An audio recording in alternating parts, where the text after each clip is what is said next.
Maus, c'est le comics qui a popularisé le roman graphique. Rembobinons un peu.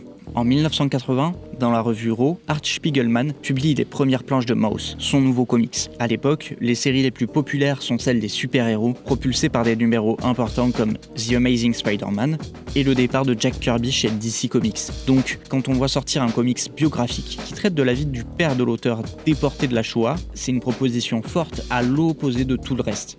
Le livre fait des allers-retours entre le présent et le passé, évoquant les relations complexes entre le père et son fils, ainsi que de la vie de la famille entre 1930 et 1950. Le style brut, proche de la gravure, donne une lourdeur de la narration et les humains y sont transformés en animaux. C'est un livre très sombre qui a été salué très vite par la critique, lui attribuant un genre, le roman graphique. Imaginé quelques années auparavant pour le comics de Will Eisner, Pacte avec Dieu. Ce genre, c'est celui du comics, plus adulte, moins fantasy et fantastique que ceux des super-héros, et c'est en partie grâce à Maus qu'on peut lire des bandes dessinées aujourd'hui comme Le combat ordinaire, L'ascension du haut mal, The Night House on the Lake. Mais ça, c'est une autre histoire.